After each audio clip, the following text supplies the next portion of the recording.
Bismillahirrahmanirrahim. Waltakum minkum ummatun yad'una ilal khairi wa ya'muruna bil ma'rufi wa yanhauna 'anil munkar.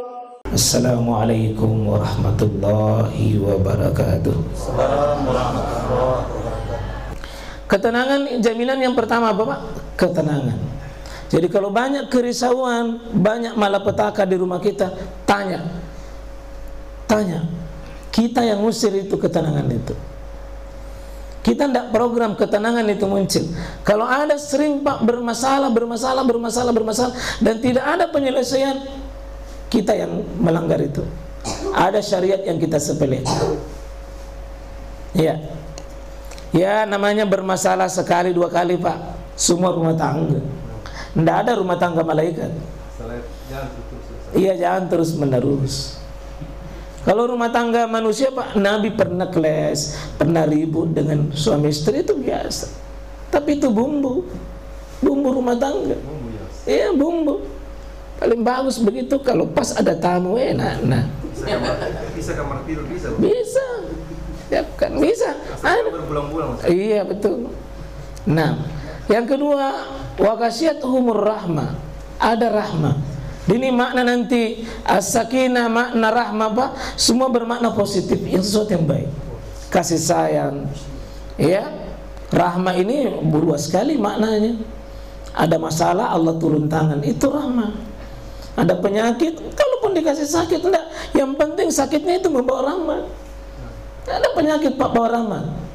Dengan penyakitnya dia semakin sabar, dia banyak istighfar, banyak mohon kepada Allah, banyak merasakan dirinya kerdil, banyak merasa dirinya butuh penyakitnya, tapi Allah obati dengan kekuatan sabar.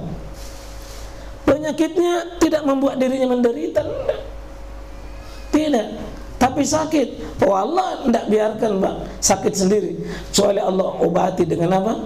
Sanggup menerima penyakit itu dengan bersabar. Maaf ya, mungkin ada orang sakitnya sama, tapi kemampuan menerima itu beda, karena rahmatnya yang beda.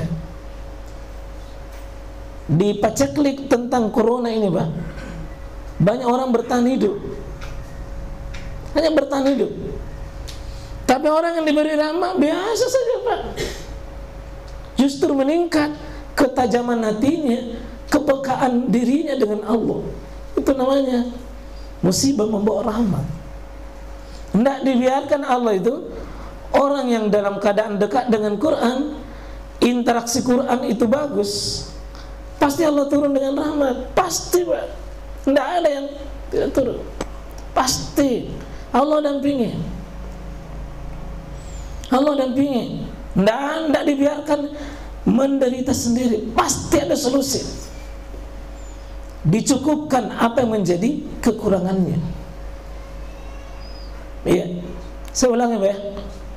Lihat keajaibannya orang yang sudah mengatakan pada Allah, ya Rabb, saya rela diatur apa maumu. Nah, orang yang sudah rela diatur apa maunya Allah, Allah turunkan rahmat. Kalau perlu tanazzalahimul malaikah, Allah tahafu wa la tahzanu. Iya, jangan kau sedih, jangan khawatir. Saya mendampingi. Nahnu awliya'ukum fil hayatid dunya. Saya menjadi pendampingmu hidupmu di dunia. Boleh kesulitan Pak, mata orang bilang sulit, tapi hati manusia diturunkan rahmat. Tidak. Kemudian ini satu paket sebenarnya. Wa hafathumul malaika. Turun malaikat. Karena malaikat itu ya sangat satu paket dengan rahmat, satu paket dengan sakinah. Lawannya nanti Pak, kok tercabut ini sakinah, tercabut ini, setan yang masuk. Tidak bisa ketemu ketenangan, tidak bisa ketemu rahmat, tidak bisa ketemu dengan malaikat. Tidak bisa. Diusir malaikat, maka pasti setan yang masuk. Maka program rumah kita bukan rumah setan. Nanti akan ada paketnya, ciri-ciri rumah kesetanan. Ciri-ciri rumah kesetanan. Banyak. Ya, rumahnya rumah setan. Ya. Nah, yang keempat, wa zakarahumullah fi man indah. Allah banggakan dia, Allah sebut-sebut dia di sisinya, di markasnya para malaikat. Disebut, dibanggakan namanya ini. Orang yang hadir di majelis pembahasan Quran, pembahasan hadis, insyaallah dapat ketenangan, dapat rahmat, didampingi malaikat, ya, dan insyaallah disebut nama kita. Nah, kita masuk dari sini.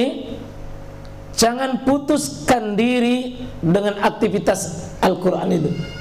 Jangan putuskan diri. Putuskan aktivitas itu namanya hajrul Quran. Kita lihat dalilnya. Coba lihat. Ini dalil utamanya. A'udzubillahi minasyaitonirrajim. Wa qala Rasul. Rasul berkata dengan perkataannya ini, Pak. Dilihat nanti di sini, keluhan, tangisan. Apa perkataannya Rasul kepada Allah? Ya Rabbi, wahai Rabbku, Tuhanku, inna qaumi, sungguh kaumku. Kaumku berarti yang hidup semasa Nabi itu namanya kaumnya Nabi. Dengan dua, Pak, ya? Kaum yang sudah beriman namanya kaum atau umat ijabah. Yang tidak menerima dakwanya Nabi Muhammad namanya umat dakwah. Ini dua kaumnya itu. Jika disebut kaumnya Nabi Muhammad, ada dua. Yang menerima dakwanya Rasulullah, kaumnya Nabi namanya kaum ijabah, sudah menerima. Abu Bakar itu kaum ijabah, Umar kaum ijabah, Ali kaum ijabah, Abdurrahman bin Auf kaum ijabah. Abu Jahal kaumnya juga Muhammad. Tapi kaum yang dimaksud di sini kaum umat dakwah, yang masih butuh didakwai terus supaya dia mau diajak, diseru, dipanggil masuk dalam menjadi umat ijabah. Bagaimana kaumnya Nabi Muhammad? Ittahazu hazal Quran, telah menjadikan dan mengambil Quran ini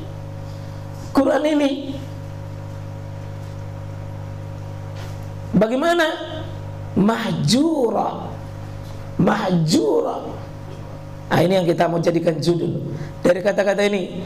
Mahjur di sini, mahjura adalah Quran yang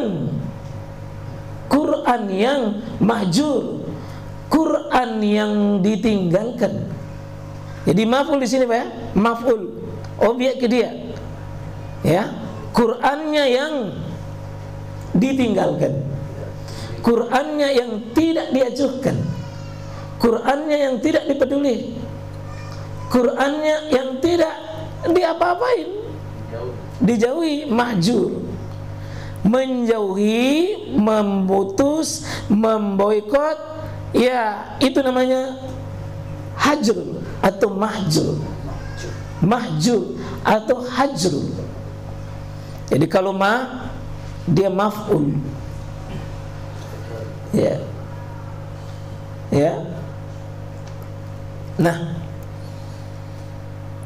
kata Nabi SAW, ya Allah Rabbku, sungguh saya kena masalah ini.